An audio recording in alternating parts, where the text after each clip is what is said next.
DraftSociety.com presents a Premier League Draft Fantasy Podcast. Welcome to the Key Pass Collective. Your exclusive source for the information, analysis, and advice you need to dominate your fantasy leagues. Come on in. We've been expecting you.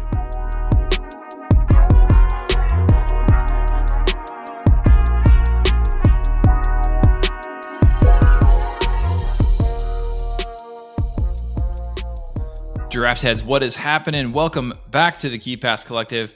My name is Joe Williams. I'll be your host for this particular episode. Feels good to be back. We got another international break behind us. And international breaks only mean one thing here at the Draft Society, and that, of course, is rankings, if you're not a lazy SOB like some of us. But we'll get into that in just a second. Reminder that the Draft Society is your audio. No. The Key Pass Collective, of course, is your audio companion to the Draft Society. It's been too long. And the Draft Society, of course, has ranking, stats, articles, everything else that you could possibly need to dominate the draft game. Plus, we've got insider benefits if you want to join the inner circle. We're talking player projections, our full rankings, consensus rankings, sortable by each analyst, sortable by position, sortable by team. There's just a whole lot there. Plus, we've got set piece taker trackers, personalized trade advice, the Ghost Point tracker, and the accompanying article by Ryan. There's a lot there. So check it out. If you're willing, we would really appreciate the support for an independent fantasy football site. All right. So we have some wonderful folks joining us. Actually, it's just the usual, but they are wonderful regardless. Let's welcome in Ryan and Totti. Ryan, how are things going with you in the nation's capital? I'm good, man. It feels like it's been a while. I don't know. This international break just seems like it was unending. This feels kind of foreign to me right now. I feel like I'm remembering how to podcast. No, I mean, I think you slipped back into it like you're in mid-season form, so I wouldn't be worried about that. But yeah, it does feel a little bit odd. Yeah, absolutely. Anything going on in your life? A lot. But yeah, things are good. Just beautiful. Working a bunch, and yeah, I don't think very cryptic. I think you guys are interested, so I'll keep it to myself. That's fine. That's totally fine. We can keep things to ourselves. It's all right. We're not an open book for the listeners. Keep my streamers to myself, but yeah, keep the other stuff just for me. Totti, how about you? I'm good. Thank you for asking. Yes. I didn't expect that question. I'm good. I didn't even tell you guys, but now I'm going to tell you while I'm telling the listeners as well that we had our first meeting at the Hungarian Football Association today. So it does look like the Draft Society in some capacity will be dipping its toes into some big boy matters, setting up a fantasy football system for the Hungarian Football League. Dude, that's so cool. Yeah. So you actually went to their headquarters and had an in-person we did a meeting? presentation. We have a PPT and everything. Wow. Who's we? It is Unknown my associate? brother-in-law and two guys from my home league. Nice. Nice. That is so cool, dude. Yeah, that's so awesome. Yeah, it's still early days, but they were impressed and they said that they will bring it up the flagpole and see what comes down. All right. It looks like everyone's realized that they can't be legitimately normal. Yeah. With the times. FA without fantasy. So it looks like I may be doing my daytime job in fantasy as well. That would be amazing. The dream. Yep. Looks like Totti, forgive my ignorance. Who would be first pick in the Hungarian league? Who would be 1-1? I have no idea. I just we came out of the meeting and I was telling the guys, I have to fucking watch Hungarian football now. Apparently, yeah, it looks like it. because you have all this free time. Apparently, Yeah, yeah. Oh man, that's so cool though. Yeah. Hopefully it works out. Amazing. All right, well we'll get into some fantasy where I do know some of the players here in just a second. I just looked up the top scorer. It's it's a pretty household name, Barnabas Varga. Yeah. From Pax, sure. which I only know of Totti as the nuclear site for the Russian deal, but they have a good team. Yeah, they are the only team that has only Hungarian players. Oh wow, so that's pretty cool. Racist. Yeah. Racist. How dare you? The second That's patriotic, Ryan. second Orban guy would be proud. second guy on the top goal scorers is Adama Traore. Really? I have Ryan May from other- Yeah. The other Adama. The other Dom Traore. Got you. Okay. Yep. I mean, for all he is not playing at Wolves this season, maybe he's, taking a jaunt. Legit could be him. Taking a quick trip to Hungary in the evenings or in the daytime and netting a few goals and coming back. Yeah, I mean, supposedly the goals in Hungarian football are bigger, maybe, because he hasn't been able to hit them in England. So I don't know what's happening. It's something about the atmosphere. The air is much nicer. Maybe. I don't know. The women Anyway. are nicer. I have heard that. All right. Today on the show, of course, we're talking rankings because they just came out. Head over to thedraftsociety.com. You can get the first 75 completely for free in terms of our rankings.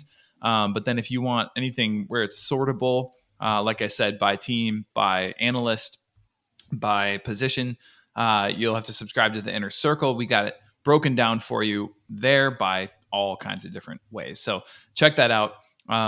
The rankings are on Draft Society, but we're going to go through some of them today. So anytime we have an international break, we try to put out a round of consensus rankings. And this time, unfortunately, I was out. It is the end of the quarter and my grades were due. And it's a whole bunch of shit that listeners don't want to hear about, but that's fine. I was very busy. Anyway, Totti and Ryan, though, they did actually create some rankings, as well as 3 other people at the Draft Society. So you can go through and check those out, see how they differ, see how one analyst differs from another. The thing I want to talk about quickly, guys, before we get into the rankings is just ranking this time. Like, how did you all deal with the number of games remaining for each team, double game weeks, and how those weighed into kind of your calculations? It just seems to me, because again, somebody who didn't do it this time, it seems to me like this must have been a very difficult round of ranking. It always is, though, isn't it? Yeah. Yeah. There's always something. Yeah. But in terms of okay, if you look at City assets, it looks as though, just from an outsider's perspective, that they're a little bit, their value's a little bit depressed this time. So what do you make of that? I mean, versus, let's say, Brighton assets, which I think listeners / visitors to Draft Society are going to be very surprised to see where the Brighton assets are located, or many of the Brighton assets. The way I did it is, I did take into account obviously the number of games and everything, but not scientifically. I just I put players from Brighton and Newcastle kind of where I think they would be normally, and then because of the schedule, bumped them up a bit, because I think those 2 teams in particular have a great schedule and have more games left than I think anybody. But yeah, there were some other things that factored in. But yeah, that was just kind of my strategy. But it's a crapshoot. It's extremely difficult, as you well know. Yeah. So yeah, part of me wishes I bowed out as well. But this is the last one of the season, so we're good That's now. true, and we appreciate you guys in the work that you do. Totti, anything to add to that before we jump in? Yeah, I think we're gonna do way too early ranks at the end of the season. So Absolutely. I kid myself as well that these are the last. I got grades too. These are the last ranks we are doing this season, but that's probably not true. Yeah, I mean, I think even more so than the ones that we did before. I felt that after like 60, around the 60 mark, or maybe 80, but that's pushing it. It's just like there's so few games left. Yeah. Anybody under the 80 mark, you're not gonna keep. Like those are like just weekly streamers and don't hold on. All right. Well, let's get right into it, guys, because this is my first time spending a good deal of time with the ranks, and I love it. I love the fact that it's throwing all of these just trade ideas into my head. In fact, I've already had several trades this week rejected for trying to get KDB out the door and trying to bring in like Mitoma. Just that was immediately rejected. Other things like that were also just immediately rejected. So let's talk through some of the ranks.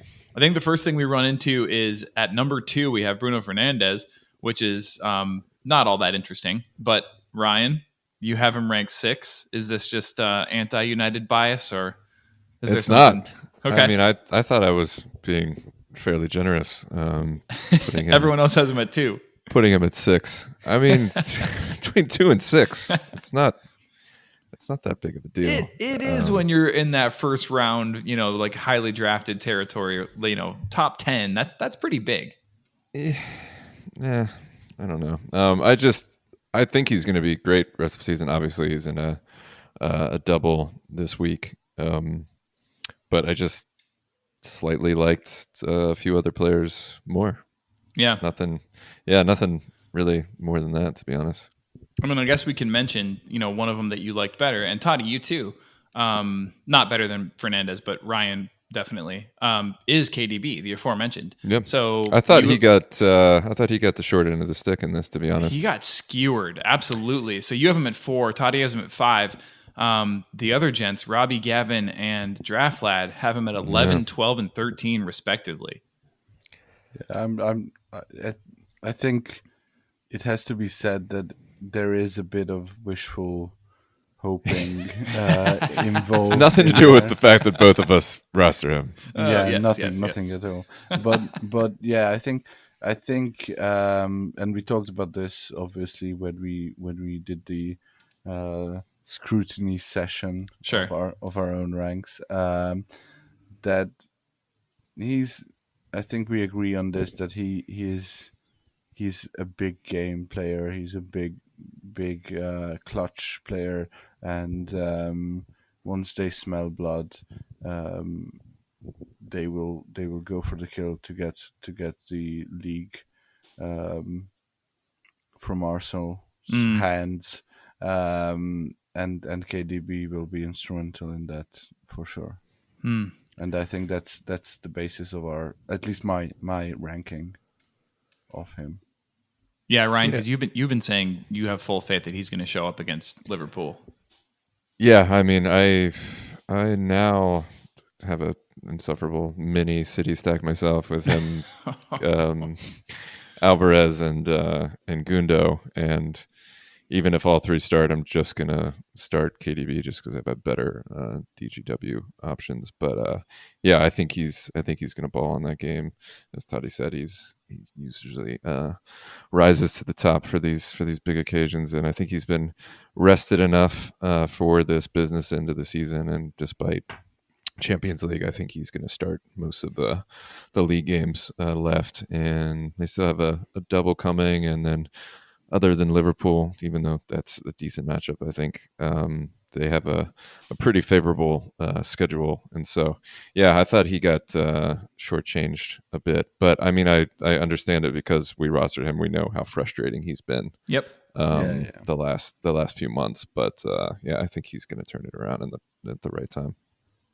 Yeah, and also I'm factoring in the fact that Tuchel's gonna drop them out of the Champions League in the next 2 games, and then they'll have the league, and that's it. Sure. Talking to Prash a little bit, have you? Oh, yeah. Fucking All right. Tuchel martyrs.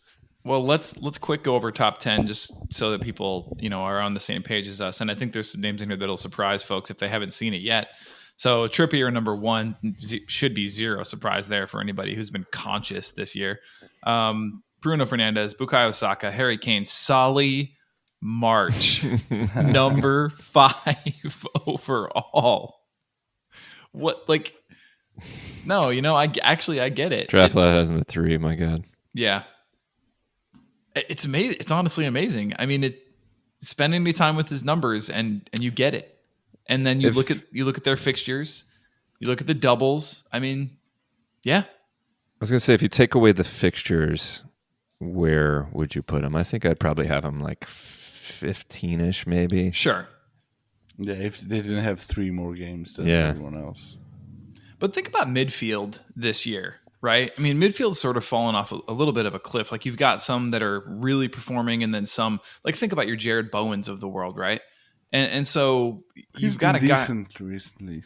Decent, but you got a guy like Solly March, who, I mean, just week in and week out is absolutely dependable. He's shown himself to be a midfielder 1, hands down. He's, like it or not, he's elite in this game right now. I like it.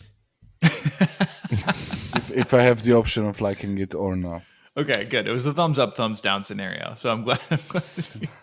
So, who do you think the top 5 are in terms of midfielders, points per start? Oh, okay. You got it pulled up? Mm-hmm. Points per start. Top 5. Not points per game, not points per 90. You're talking points per start. Points per start. Matoma. He is 5th. Okay. Totti. KDB. He is 1st. All right. Saka. 3rd. Odegaard. Nope. He is 7th, right below someone else that I can't reveal. Okay. Okay. Has to be solid then. Nope. Okay. Madison. Yep. He is 4th. Nice. 2nd is... Are you wanting us to guess? Yeah, I can say it if you want. You made the sound like you were looking something up, because that's the international sound of looking something up. It is. No, it was the shuffling sound of "Give me something." Oh, okay. You confused me there with the. It's Phil Foden. Oh wow! Okay. Wow. KDB, Foden, Saka, Madison, Matoma, Bruno, Odegaard, March, Martinelli. Okay. Interesting. I mean, that makes Solly March a 2nd round pick next year. It's the Brighton players next year are gonna be. Oh god, it's gonna be. They're gonna be overdrafted. Yeah, Matoma's gonna be so inflated. It's not even gonna be funny. Yeah, gonna have to trade him in, I think. Oh no, are none of us gonna have Matoma? That's gonna suck. That's oh, brutal. Yeah. All right. Anyway, okay. So there's your top 5. Now you have Salah, Matoma, the aforementioned, Erling Haaland at 8, Kevin De Bruyne, James Maddison. Now, when you guys ranked Erling Haaland there, did you know about the quote unquote injury? Heard rumors, but nothing. It wasn't. We didn't know that it was as severe-ish as it's currently Yeah, but indicated. But I still rumors. half think he's going to start Yeah. on Saturday. Yeah. Okay, so you drafted him there just because you thought that the output wouldn't be there, or maybe he. I think he's fallen off. Plus a little bit of a knock. Plus emphasis on Champions League.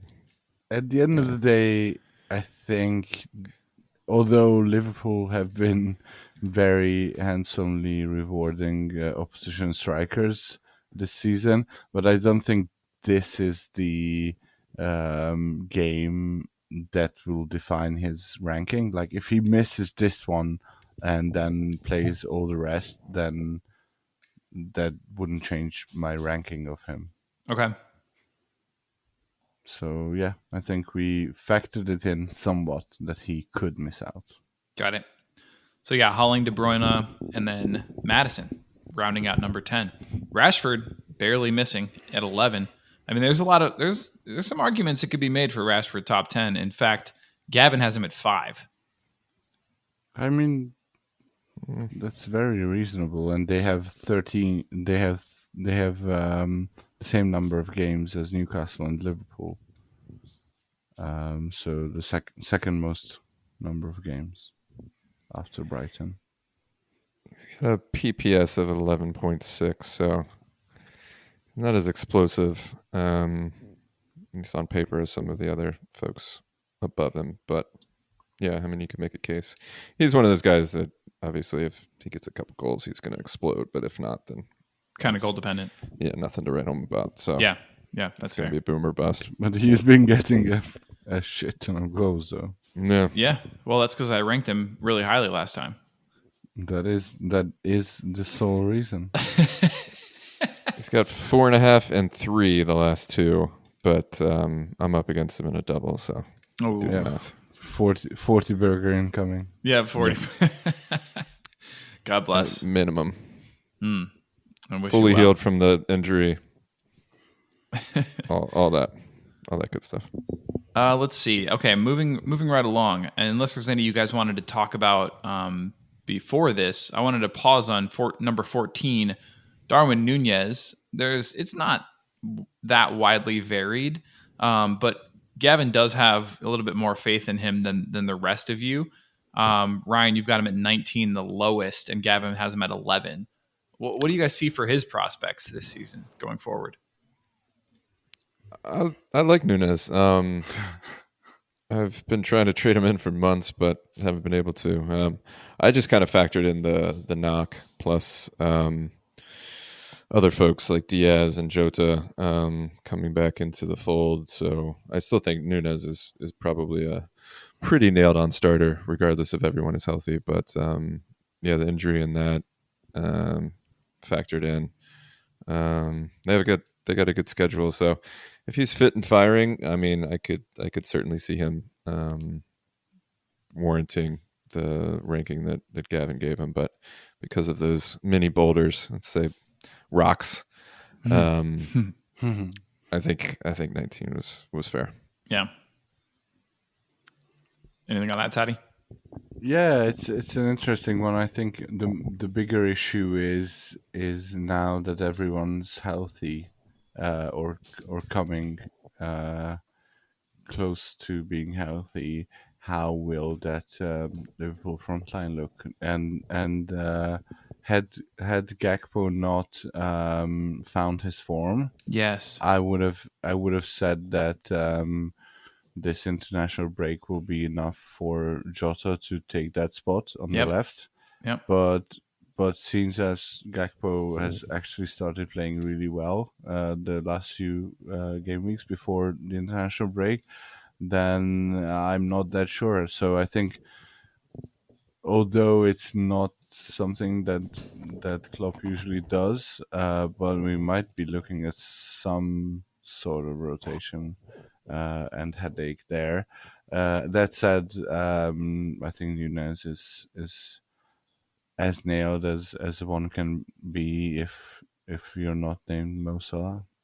Sure. I mean, you already are seeing a little bit of rotation. I mean, you basically can can factor in the fact that you're never getting a 90 from Nunez. That's what I was gonna say. If even if the starts will be there, you're never gonna get a 90 from Nunez now that everyone's healthy, or anyone essentially. Even Salah's expected minutes, I think, drops off.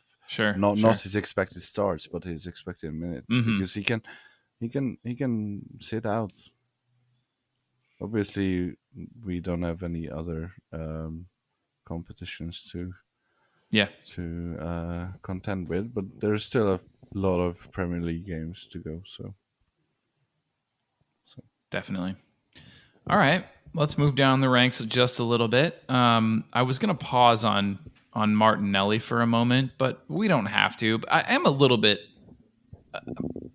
curious why Draft Lad has him at 30. I think we talked about this on the chat, and I think it's a good conversation. So let's not skip over that. Okay, do it. Because we had this conversation with now. We have four healthy forwards for 3 spots at Arsenal, essentially. Okay.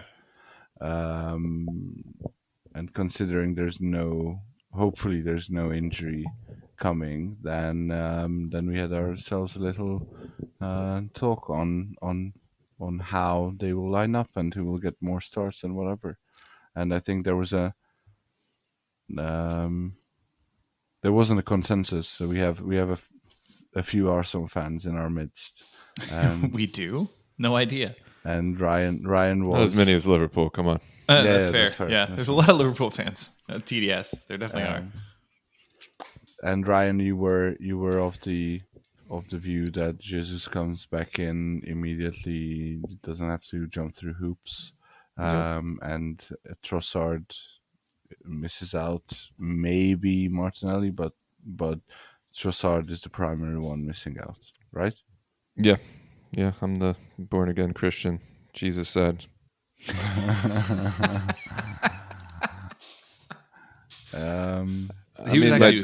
was actually who I was going to talk about next. So this is good. Keep going. It's as if there's a dog in front of us. Exactly. I've been playing this out. Oh, God. Yeah. And I think Draft Lad is of the persuasion that this Trossard has done enough not to be misplaced out of the bat. So it's going to be musical chairs, and Martinelli misses out. I thought that he was in the camp that Jesus would miss out, but I was in the camp. I was the one. I was the one saying that. You were talking to some Philistines about it, and they agreed with you or something. No, they were the ones who got me on board. I didn't. I wasn't. At that point I hadn't made up my mind on which way I'm leaning, but their arguments was that that Arteta favors form, and Trossard and Martinelli have been working, so he will have a chance to integrate Jesus slowly rather than get him back into the starting 11. And for the next few games, he will keep Trossard, Martinelli, Saka up front. Let me posit my thinking. Please. So I think he knows that his best 11 has Jesus up top, which they had for most of the season until Jesus got injured. The fact that he's rushed him back in as much as he has, immediately gets a cameo, and then the thinking was that he was going to do a half, but then circumstances intervened and he didn't get that half, and then he started Europa League. I think the fact that he's giving him that many minutes so soon after a long injury is a good indication of where he's going with this. Then you have the international break, which is a perfect time for Jesus to fully get up to fitness. And so that's why I think he's going to be cracking on. If he's not starting Leeds, which I think he will be, I think he'll at least start Liverpool.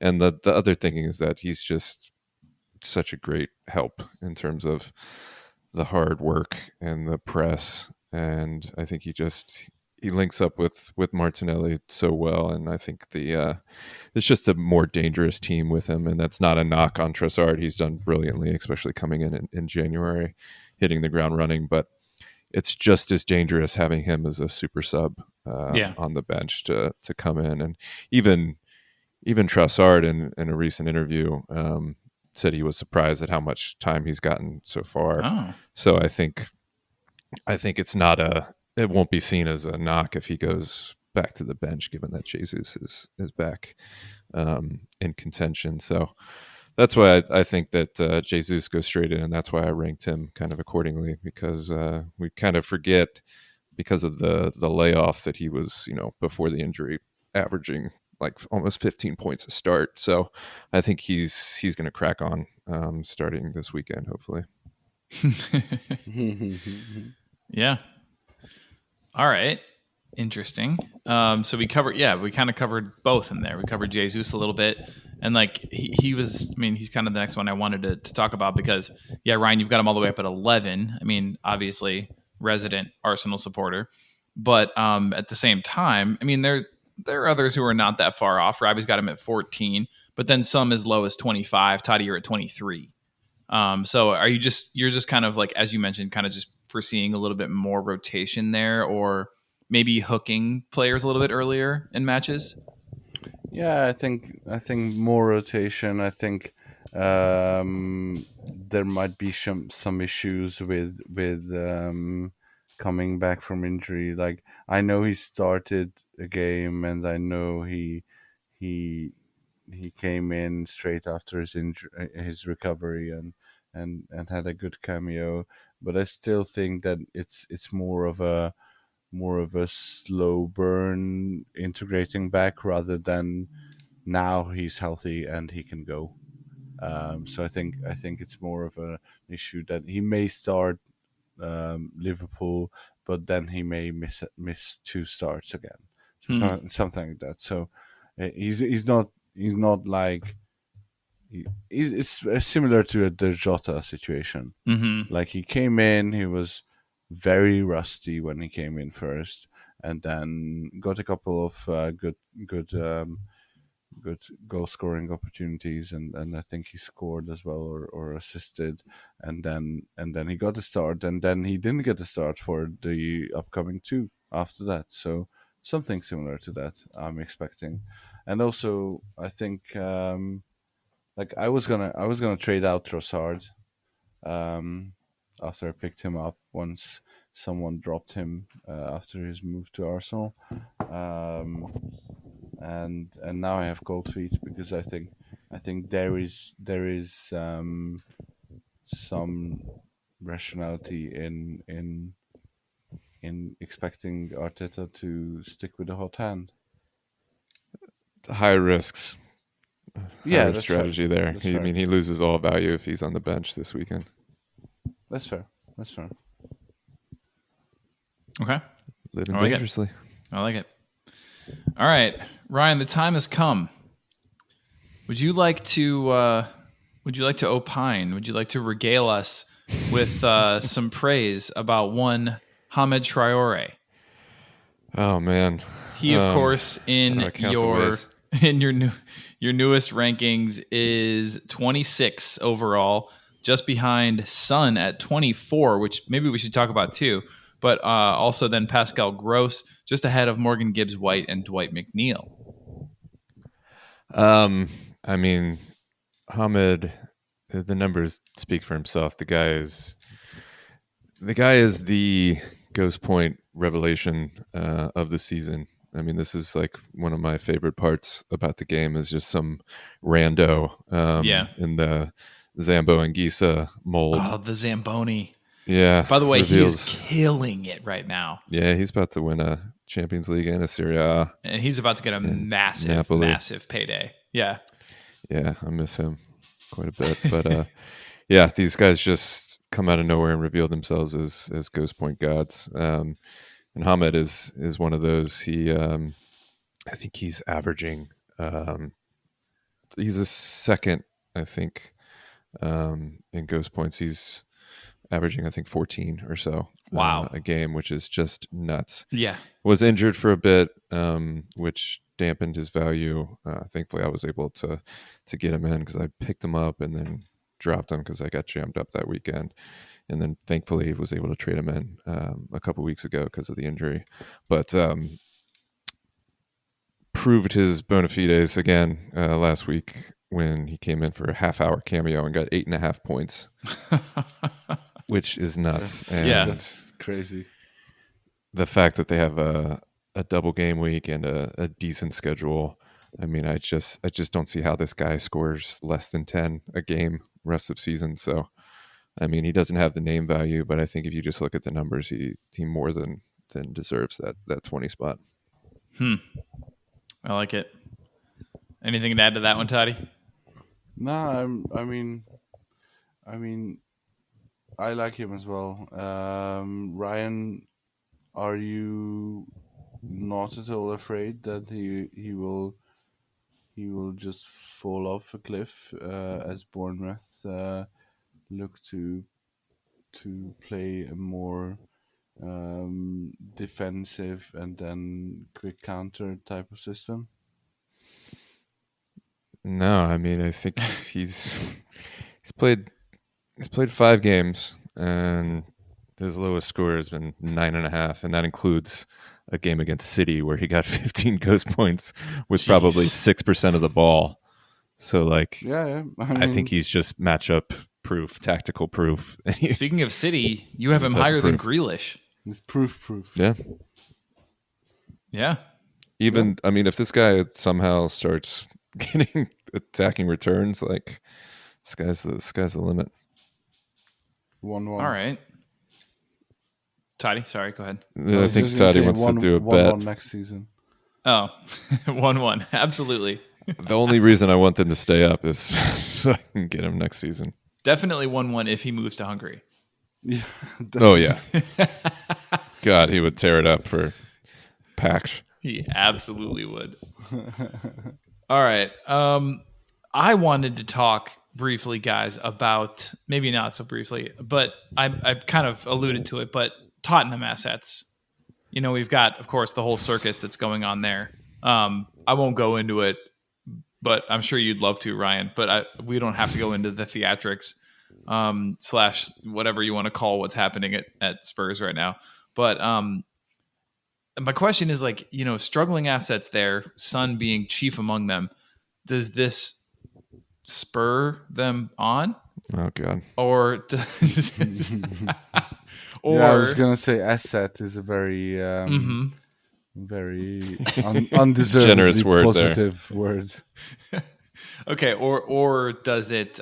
Do they continue in their current, if you even want to call it, form? I know that they win games now and again, but I mean, fantasy-wise, is why we're here. We talk about fantasy assets here. Son has been absolute garbage, and it's almost charitable of you all to have him at 24. So I'm just curious your thoughts look at the guy who hasn't even bothered to rank anyone. Yeah. Oh, okay. Glass houses, right. Man. Fine. All right. Okay. Wow. You guys have him at 24. Whoa, this is so cool. Can you explain why you might have him so high? That's the apathy. kind of enthusiasm. The tone you're looking for. All right. Yep. Pure apathy. Although Ryan, of course, it should be said, you have him at 35. Thank you. Yep. So tell me, going forward, you didn't know the Tottenham information when you were ranking them, right? Well, he knew he had. I mean, we know what kind of club they are, so. No, okay. Hold on. Figured it out. Don't turn us off, Tottenham fans. No, I mean, I put Porto up pretty high. The full extent of them basically not having any management whatsoever from the top to the actual manager.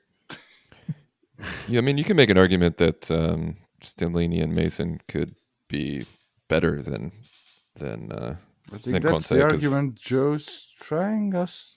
I think he's leading us aloud to water. Yeah. I mean, I think Will you drink? even Ryan with his 35 ranking is saying that they will improve, because I doubt he's currently at 35. It's a good question. Let's sort by forward. Oh, God, yeah, but he's pretty far down. But he had a good week when he played me, I think 1 or 2 weeks ago. Let's see. All right, 1 second. All available.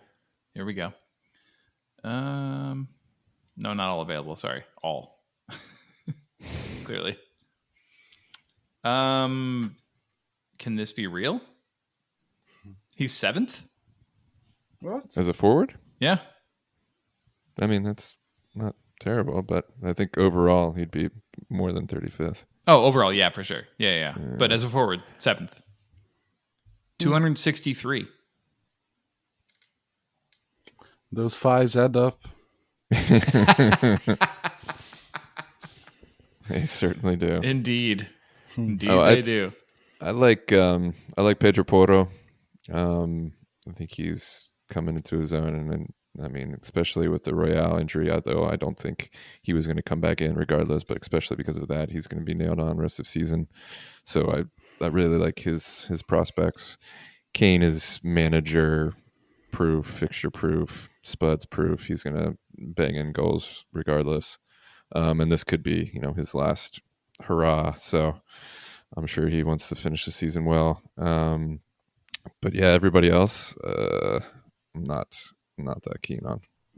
I think there's gonna be some sort of Kulu has a chance. Yeah, Kulu is gonna be decent. I think there's gonna be some sort of new manager bounce, and other than our darling Brighton, none of the teams vying for fourth are that good, or are on that good a form. So in that sense, they could see themselves in a position come the last 5-8 games that they still have a good chance, like a proper good chance at fourth.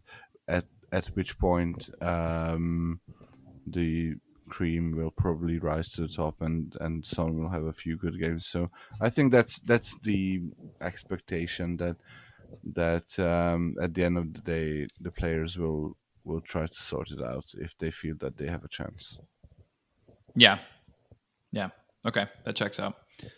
Yeah, because Kulu. Let's see. I don't exactly know where he is, but I saw him pretty low. Fair to say. He's been 50. Horrible. 50. Where is Danjuma? Could not tell. No, literally, where is he? Not in the rankings, just in real life. Where is he? Show me Danjuma. Has he even signed? Do we know that this the case? I haven't gotten proof that he's on the roster. No. Spurs, are they potential trade-in targets for you guys? I wouldn't go that far. Okay. Yeah, I don't. Other than Kulu, I don't think there's anybody that would be like a deal, like a buy low value target. Yeah, Porro's probably overpriced now that he's clicking, and yeah, Kane is Kane. So yeah, he would be the only one that I would think about. Hopefully, people listened when we kept saying hold on Porro. Yeah, because there was about 3 weeks where that was the refrain on this podcast. I remember you guys just banging on, just hold, do not drop. I was fielding offers or throwing out some offers for Royale just to see what it would cost, and it was just too much. And I was like, you know what, Porto's going to come in at some point. It's fucking Royale. So yeah, here we are. I sent my my friend in my league who was clinging on to Royale and said he wasn't quote unquote sold on Porto yet. I sent him the Heisenberg gif of I won. You got a kick out of that. Classic. Yeah, classic. I wanted to mention we have several newcomers to the rankings this time. And obviously, many of them it's clear because they're newer players since the last time we did rankings. So that would explain your Poros, that would explain your Traores. But we also have a few players who are making their debut on the rankings that just wanted to get your thoughts on. So Brennan Johnson debuting on the rankings at 56. Manor Solomon debuting on the rankings at 63. Evan Ferguson at 64. These are interesting. Kenny Tete, 76. Abdoulaye Decore, 78. What do we think about these newcomers? I love me some Evan Ferguson. I wanted to shout him out. I think after his electric start, he tailed off a bit, and he had a bit of a knock as well. But I think he's going to be money rest of the season. I hope so. Spent a few fab on him. Oh yeah, yeah, same here. I'm curious about that. The projections brought to you by our wonderful draft lad are interesting on that front. He's got, at least for the time being, I think he's got Evan Ferguson at 1 start for this double game week, and then he's got Datman Welbs at 1 start for this double game week. But both of them are projected for a decent amount of points. And Undav as well. And Undav, yeah, for a start. So, I mean, we don't have to get into streamers yet, but we kind of can if you want to. Like, would you start all of those guys if you had room for them, or needed someone at forward? If either of them started the first game, just the first game. I mean, I probably wouldn't start any of them if they didn't start the first. Like Ferguson would be the one closest. I would drop Undav and Welbeck if they didn't start the first. Obviously, Ferguson I'd keep on, but I'd look at other options if I could. Okay. Yeah, I think he has a decent chance of starting both, especially if he plays well and or gets a goal on the first one. The freaking Welbs cameos I've seen has just been missing sitter after sitter. So I think De Zerbi wants any sort of excuse to just stick with Ferguson. And yeah, he hasn't given it to him in the last couple of weeks, but I think he has a chance to this weekend. So yeah, hopefully he kills it that first game, and then just makes the starting job his. He was pretty good in FA Cup and then the international break with Ireland. Yeah, he scored his first goal on his debut for Ireland against Latvia, and then started as a lone striker in an unfortunate 1-0 loss against France for Ireland. So yeah, he did well. What about Brennan Johnson? Genie's boy. You guys are liking him? I mean, Forests are falling a bit, so I think he's got a knock as well, I believe. Yeah, I'm hesitant to believe anything Cooper says, but he has a knock, and he's had a few knocks that he somehow got back from in less than a week, and he's been somewhat of a flat track bully. Like, I think most of his, I'll check, but Everton. He scored 27 against Everton with 2 goals and 4 shots, 2 on target. So it scored 2 of 2 on target. Yeah, I think very goal dependent, very boom or bust. 18 against Leeds, 25 against Leicester, 12.5 against Southampton. I would say that's the definition of a flat track bully, Totti. Yeah, he scored goals against Everton, Bournemouth, Leicester, Leeds, and Everton again. Yep, there you go. Yeah, which means if they're playing a team lower ranked than them, you are encouraged to start him. Or around there, because it should be said that their double game week is Wolves and Leeds. Yeah, I mean he could pop. He could pop in this double if he starts. Yeah. If he's healthy and starts the first, he could be on for a 30-pointer, 40-pointer. Yeah. Okay. Interesting. I don't know that I have the guts. I just, when I look at his scores, I gloss over those flat track bully games and I just see 2.5, 5.5, 3.5. You don't see the track bully. You only see the flat. Exactly. Yeah, just see the flat. Precisely. I'd love to know the origins of that saying. Yeah. 'Cause I just don't get it. Yeah. That's a good Limey question. thing. That's a good question. All right. One of you, I don't know who added this to the doc, but one of you wanted to talk Chelsea defensive schedule, which when you look at our fixture difficulty tracker and you look at the defensive table, you see Chelsea second bottom with Villa, Liverpool, Wolves, Brighton, Brentford upcoming. Totti? Arsenal after that, I believe. Oh. Yeah, it's even worse after that. Well, not worse, but similarly bad. They are smack bang at the bottom of the rest of the season defensive fixture difficulty tracker. The only one lower is Southampton. Wow. So wait, yeah. Southampton is the lowest? Is the lowest defensive schedule. Yeah. I didn't know that. They're getting relegated, aren't they? They sure are. Yeah. Wow. I had no idea that their fixture list is that bad. Chelsea are only 0.2 ahead of Southampton with one extra game. Wow. Sorry. Yeah. 2 extra games. They have the brief respite, Bournemouth and Nottingham Forest. They end with City and Newcastle. And they have an unscheduled one that will probably go into 37. So they'll against United. So they'll have a double in 37, which will be City and United, and they'll finish with Newcastle.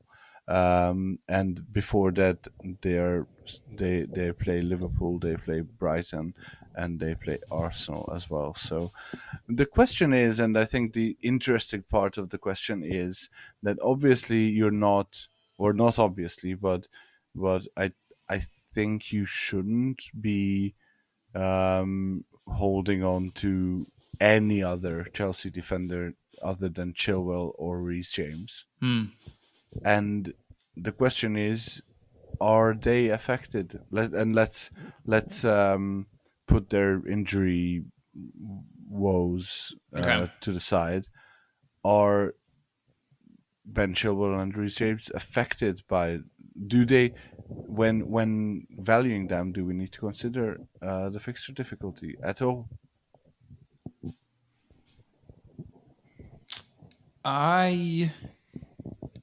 Yes, slightly, but I don't think all that much. I'm looking at Chilwell right now. He's been turning it on. He's basically obviously set and forget. They conceded 2. They conceded 2 against Everton, and he's ghosting out of his mind. Yeah, same with. I guess when he has attacking returns, it's hard to say, but again, attacking returns would indicate yes, play him. Yeah. Yeah, and when valuing those, then you can't not think about their injury situation or their availability situation. But, or their tendency to get injured. Yeah, Reece James. I do think Chelsea are turning it around just a little bit. I think they're finding their form a little bit more. They're still conceding goals is the problem. Reece James has not been ghosting like we hoped he would this year. I might try to trade him out. I have been going back and forth all international break with our friend of the pod, FPL Hazardous, on a trade that I offered, then rescinded, then offered again, and then rescinded again. In which I am selling Reece James to get in Hamed Traore. I would do that 10 times out of 10. I mean, you know where I stand. Nice. Yeah. But Haz listens to this, right? I know. Yeah. And I mean, I've been open. He knows that I sent it and then deleted it and then sent it again and deleted it again. Like, that's classic. I mean, I think he isn't convinced either, because he he didn't accept for a few days. So yeah, we might revisit it before the kickoffs start piling up, but we'll see. I don't know. After Ryan's love letter to Hamed, I'm not sure he's going to be convinced. Yeah, I think I screwed you there, dude. Nah. Worth a shot, though. It's a good trade. I mean, they both have doubles. Yeah, obviously Reece James might have more upside, given that he can nick an assist or an attacking return probably better than Hamed. So, and even the ghosts, man. Like, I mean, Reece James hasn't been the Reece James that we know. No, but right. Yeah, but I'd like to see them, since they've reverted back to a back three, and he's been more of a wing back. I think his totals might be sullied a bit by the back four experiment. That's just me postulating. I mean, when Chelsea were playing like absolute garbage, the games where he was in, he was the clear best player on the pitch. It wasn't even close. So, I mean, he still has it in him. It's just like the team wasn't functioning previously. I think they might be now, or at least a little bit functioning. More. You mean? A little bit. Can he stay fit? That's the question.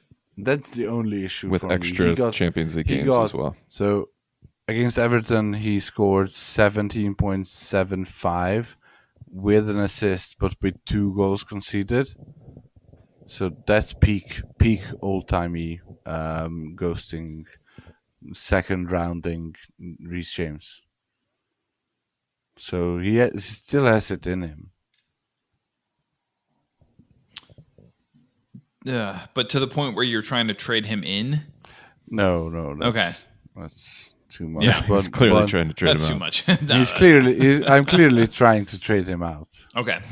But yeah, I'm not that fussed. Like, I expect him to be, if he can keep healthy, to be amazing. It's only the health issue that is the issue. Sure. And yeah, that score you mentioned, that was with a yellow card too. Yeah, yellow card, 2 goals conceded, 4 accurate crosses, 2 key passes, pretty damn good. Yeah.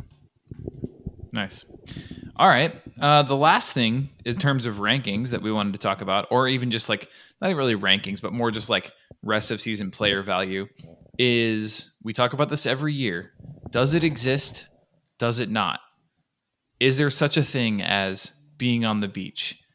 I will say yes. We saw it last year with Southampton assets, because anybody who rostered Southampton players last year knows exactly what happened at the end of the year.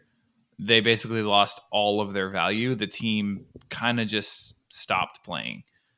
But others will say that, it exists to a certain extent, but players are still playing for the badge or playing for their own, value, to try to maybe get a trade or get whatever, or to get a trade, to get a sale or whatever. But hey, I don't know. Hard to say. This year, which teams are on the beach, and is it going to affect their fantasy value? I talked about it the last couple of weeks, but I'm really low on Fulham. I think they're probably the prime beach destination team because lovely beaches of Fulham. Yeah, the banks of the river. Yeah, I just think that they've kind of topped out. They probably can't push for Europe, and they can't get relegated. Plus, yeah, they're just kind of in a bad way with Mitro suspended and Marco Silva pretty heated still about the FA Cup debacle. I just don't think they have anything to play for. Plus everything that I just said. So, and the fact that they don't have any extra games other than maybe one double left. Yeah. 34, I want to say. But City and Chelsea. Yeah, exactly. Oh, not one that you really want to delve into too much. So, yeah, I'm pretty down on their assets other than probably Bernd Leno. that's a good one. Deserves a shot. All right. Any for you, Totti? For me, it's Chelsea and Villa. Like Chelsea is gonna be up and down, but I don't think they'll actively push to be in the Conference League, because they'd rather not be in Europe. Sure. I don't think anyone wants to be in the Yeah, nobody. Conference League. And I think the other one is Villa. I think, yeah, obviously Villa are safe, Sure. but I don't think they can reach European qualification, and I don't think that they have it in them. So I think they will just peter out. Kind of a throwaway year for them. Yeah. I would disagree with you on Villa. Oh. Solely, Surprise. oh please, solely because Emery is still a relatively new manager.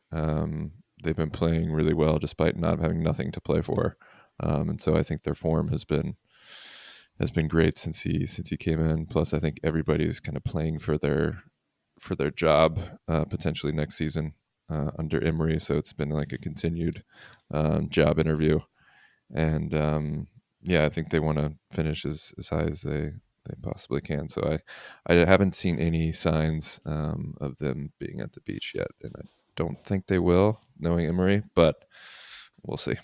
Okay. Okay, that's fair. I think they have something to play for, because Emery has steadied the ship and will probably he won't get a war chest, but he'll probably get some sort of money to spend, which means that some of those players who are playing right now will be replaced. Oh, absolutely. Yeah. Yeah, which And is they, why I mean, they playing for have the they jobs. have the cash. Sorry, what, Ryan? Yeah, that's kind of goes into what I was saying about playing for your job. Yeah. Exactly. Yeah. I can relate there. I can agree there. We'll see if they will actually play for their jobs. Because that's what we thought last year as well. Because Sure. they were in the same exact situation. Yeah. And then they didn't do much. Stevie G. Yeah, Stevie G. This is actually a great season in that so many teams are close enough to the top four and or close enough to relegation. Yeah, where there's no mid. Right. Yeah, it's only Fulham, really. Yeah, I mean, yeah, seriously. I mean, these teams are going to keep playing. Like, even you look at Brentford in 8th, they still have a lot to prove, and I think that they're on such a run of just not even form, but just like feeling themselves. Like, they've had such an incredible season that I think they're just going to try to continue to ride that wave and show who they are as a team. Obviously, Brighton's not going anywhere. And so you really look at Chelsea, Villa, maybe Palace, but they might even be in danger if some teams start. Yeah. They are in danger. The only reason why they are a bit safer is because their schedule is an absolute peach. Oh, yeah, it is. We didn't mention that. Did that play into rankings at all? I think for me at least, the upside of the schedule was quickly cancelled out by the downside of Roy Hodgson. Ended up being a wash. Yeah. That's fair. Yeah, that makes sense. It's sad, but it makes sense. All right, let's leave the rankings for now, gents. Let's talk about some streamers. This is a wacky game week in that almost every single team has a double, and some of them that don't have, strangely, just a very good matchup. So it's a really interesting one. But I think generally folks are trying to just field as many players as possible. As close as you can get to 22 starters is what you're looking for this week. So as far as streamers are concerned, especially this late in the week, right before kickoff here, who are you guys looking at that still might be available? You want to kick us off, Ryan? Yeah, I talked about him a bit in my Ghost Point article this week, but Jefferson Lerma, I think last time I saw it was like between 3 and 5% roster hood or ship, whatever you want to call it. I like roster ship a lot better, but that's fine. Roster ship. He's historically a pretty middling player, other than picking up a lot of cards and the occasional worldie. But the last few games, he's averaged 9 points per start, and it still wouldn't be enough for me to bank on him, other than the fact that they have a pretty nice DGW. So someone in the mold of Lerma is good for double game week. So I like him. Felipe is basically the defensive version of Hamid Traore, so it's suffice to say that's your boy. I love him. They got a nice double. I'm glad we can finally talk about him now, because for a while, you had a gag order on us because you were trying to get him in on waivers. Yes, I did get him in before last game week, so yeah, I've lifted the moratorium on that. So listeners are like, wait, what the hell? You guys are holding out on us? Like, yes, we are in leagues as well ourselves. We cannot. Just we have our own lives. So yeah, now that the cat's out of the bag and he's probably already rostered in all your leagues, here you go. Shout out to Rob Holding, who I think is one of the few non-DGWers that I would seriously consider fielding this weekend. Scores really well. Showed it last week.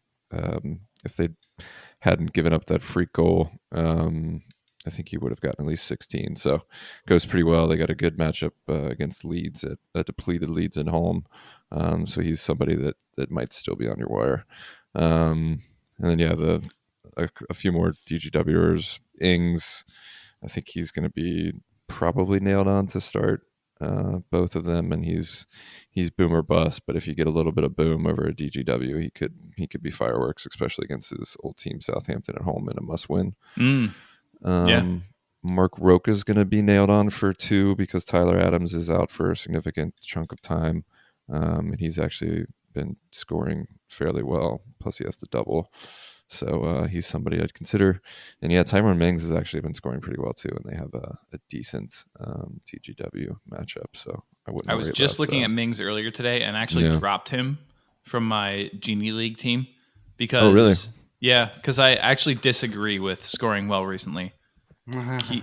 He had an assist last match, and so yes, fine, he did well last match against Bournemouth. But aside from that, he's still giving you your 0.5s, your 1.5s, your 6.5, your anytime that he's scoring 9, 8, whatever, it's with a clean sheet. I can't trust him. Take the average of the last 4. It's pretty tasty. And yeah, I mean, if it was a single game week, I would say sure. But the fact that he has that upside of random attacking returns. But I'm not going to average last 4. I'm not going to average last 4 when what's the point of form then? When 3 of the matches were Bournemouth, Crystal Palace, and Everton. Well, what are we talking about then? You can only play against who you're playing against. Okay, fine. Yes, but you're playing against Chelsea and Leicester. All right, what's your over under on Mings' total DGW score? Okay, hold on.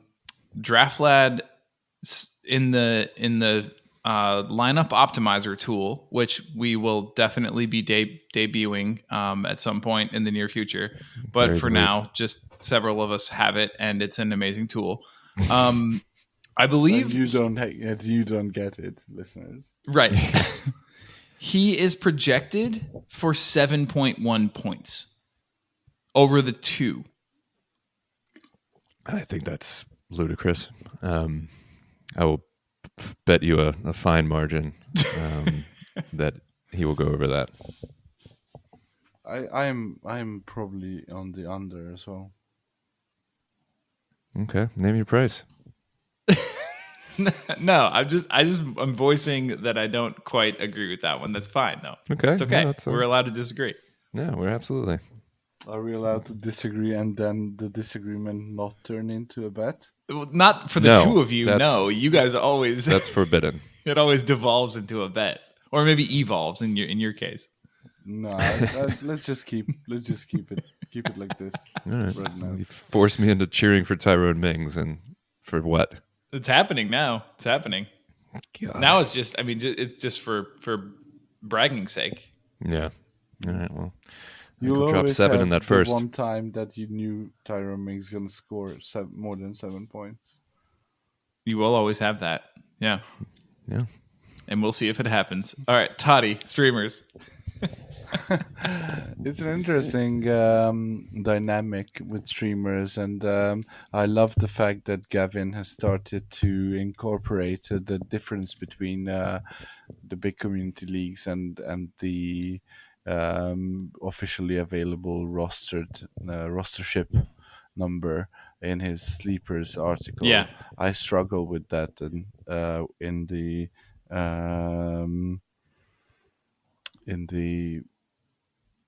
waivers article as well. So I've done the cop out thing. I've gone with a few streamers who are 100% rostered in the community league and in Genie League, but are under 40% rostered in the official, according to the official data. And Okay. this is one Sutar, Agard, Ferguson, and Tate. We mentioned some of them. I know Ryan is a bit how should I put it? skittish. Skittish. About starting Leicester and West Ham defenders with good reason. I might add, but I think both of these guys have enough ghosting ability in them to offset the definite goals that they are going to concede. Yeah, seriously. Yeah. Okay. And And Go on. I would pick them up and start them in the double. okay. Nice. All right. Any final thoughts? Anything we missed, guys? Good to go? Good to go. I think we're good to go. I love it. All right, listeners, good luck.